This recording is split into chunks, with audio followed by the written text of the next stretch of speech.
Welcome back mga kaaldab. Ito na naman po ang inyong lingkod, si Mr. Destiny at magbibigay tayo ng pinakamagandang update po ngayon sa social media. Sabi ko nga po sa inyo dito po sa channel ni Mr. Destiny, talagang updated po kayo.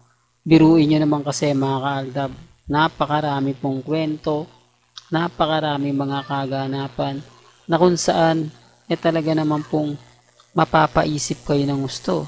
Yung tipong, kumbaga, eto na, ramdam mo na, bigla na naman talagang mawawala. Di po ba? Kaya nga sabi ko sa inyo, ako po, o dito po sa channel ni Mr. Destiny, makikita mo at mapapanood yung mga bagay-bagay na gusto mo pong maintindihan at maunawaan.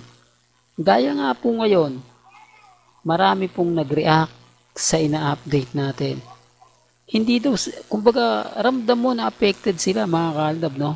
Ramdam mo na hindi sila, kumbaga, yung tipong kapag ako yung nag-update, ang dami pong nababasang puro masasakit, maanghang na salita mga kaaldab. Hindi ko alam kung bakit, hindi ko alam kung bakit affected po sila, kung bakit gigil sila, kung bakit napakaraming kumbaga sinasabi na keso ganito, keso ganon. Kapag ako lang po mga kaaldab. Kasi sabi ko nga po sa inyo, nag-post tayo eh. Nag-post tayo na bakit ganon, bakit sila Mengay lagi, sina Alden Richards, ang laging pinag-uusapan, ang laging bida. Pagdating sa social media, marami agad nagre-react na wala na, tapos na raw po yung Aldab, wala na raw pong dapat isabihin pa. Pero pansin nyo mga kaaldab, kung wala na pong dapat sabihin pa, bakit kami nagtitrending? Bakit kami yung laging pinag-uusapan? Oh, hindi, for the record lang po. Yan ang sinasabi ko, kaya pasensya na po kayo kung bakit makulit si Mr. Destiny, kung bakit paulit-ulit si Mr. Destiny, para lang po malaman ninyo, para lang po maintindihan po ninyo, para lang po yun ang patunay mga kaaldab. Sabi ko nga, respeto na lang po sa mga bitter po sa akin. Dahil nga po nag-update tayo patungkol kay May at kay Alden na hinihintay po kasi ng iba mga kaaldab ng Armain, Main Fanatics, yung post natin na naandyan si Mengay, nag-post si Mengay. Iba po yung nakita nila. Taliwas po kasi sa gusto po nilang makita. Sabi ko nga po sa inyo, hindi po pwedeng hindi tayo makapagbigay ng update. Kasi ako po, masipag talaga ako magbigay ng update. Kahit puro pambabatikos yung inaabot ko. Pero, mararamdaman nyo naman po yung presensya nila. Mararamdaman nyo naman po yung mga bagay-bagay na talagang kumbaga, sa akin nyo lang po talaga maririnig. Sa akin nyo lang talaga, kumbaga, makikita at mapapanood. Kasi yung iba ayaw po eh. Takot po silang mabash. Takot po silang kumbaga pagsabihan ng ganito, pagsabihan ng ganon. Hindi, sinasabi ko lang po ito mga kaaldab para lang po malinaw. Para lang po sa mga taong kumbaga lalo na po sa mga taong bitter na bitter sa akin.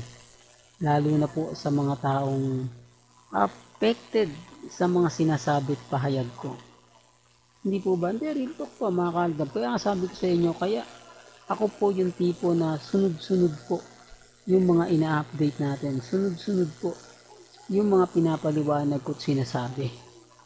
Hindi po ba? Hindi, real talk po mga kaaldab. Bagamat maraming istorya, maraming kwento, maraming sinasabing, kumbaga, hindi, Mr. Destiny, fake news ka. Walang katotohanan yung sinasabi mo. Puro ka lang invento. Puro lang ano yung mga pahayag mo. Puro lang, kumbaga, ganito, ganyan. Lahat ng sinasabi nila, lahat ng opinion nila, talagang maririnig at makikita mo. Talagang kayo mismo makapagpapatunay. Kayo po mismo makapagsasabi. Taliwas po sa mga kumbaga sasabihin at magiging komento po nila. Basta sa akin mga kaaldab, kung ano po yung nababasa ko sa Instagram, sa Twitter, sa Facebook, yan lang po yung inahatid ko eh.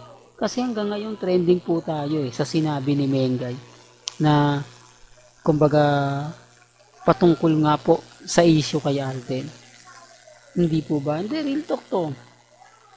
Alam niyo po ba na ang dami pong inis na inis, ang dami pong galit na galit, ang dami pong affected sa mga sinasabi ko, sa mga pinapaliwanag ko. Lalo na po yung mga komento, bakit daw si Mr. Destiny hanggang ngayon hindi natitinag? Bakit daw si Mr. Destiny hanggang ngayon kampante at matatag?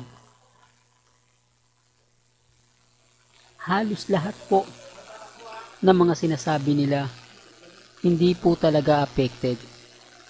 Lahat po ng mga sinasabi nila, lahat ng pahayag po nila, talagang, alam nyo na, kahit kali-kaliwa po yung mga sinasabi ko, kali-kaliwa po yung mga ina-update ko, talagang binibisita pa rin po tayo. Hindi po ba mga mamis, mga titas, mga senyor? Masaya nga po ako ngayon kasi una sa lahat, tahimik po si Maine at si Alden. Ang kagandahan po kasi nito, walang post si Maine, walang post si Alden. Talagang mararamdaman mo at ramdam na ramdam mo yung presensya na sinasabi ko. Yung presensya na gusto kong ipabatid at sabihin. Hindi, real talk mga kaaldab. Kaya pasensya na po sa mga nagagalit sa akin, sa mga naiinis na kumbaga paulit-ulit lang daw yung sinasabi ko. Okay lang po yan mga kaaldab. Gusto ko, kasi marami po naman kasing dumadaan dito sa channel natin na baguhan lang. Maraming mga tao ang dumadaan dito at bumibisita na sinasabi nga po nila na hindi, relax lang. Hindi po ba? Kalmado lang, kampante lang. Kasi lahat yan, may kita mo naman eh.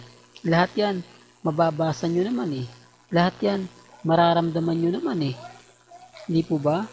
Lalo na nga po yung mga taong kumbaga naiinis, nagagalit. Hindi po ba? Lalo na nga po sa mga taong hindi gusto o hindi nga po talaga masasabi natin. Ito common sense na lang po Simpleng post lang ni Alden, simpleng post lang ni Mengay sa pool na natin. Yan yung ayaw po nilang makita. Yan yung ayaw po nilang marinig. Yan yung kinaiinisan nila at kinagagalit nila. Para lang po malinaw, para lang po klaro, para lang po sa mga taong hanggang ngayon naiinis po sa atin. Hanggang ngayon, galit na galit po sa atin. Hanggang ngayon, affected po sa atin. Hindi po ba? Hindi, real talk mga kaaldab. Kaya sabi ko nga, okay lang po yan mga kaaldab. At least, tayo yung banggi ngayon. Tayo yung panalo ngayon. Kahit po anong gawin nila, kahit anong sabihin nila, respeto na lang po sa mga bitter sa channel ni Mr. Destiny. Hanggang dito na lang po ang ating latest updates. Kaya kung gusto niyo pa po ng pinaka-latest at sariwang update, abay lagi lang po kayong tututok dito po sa channel ni Mr. Destiny para updated po kayo sa mga bago at sa mga latest na i-upload po natin maya-maya lang. Hanggang sa muli, salamat po sa panonood at pakikinig.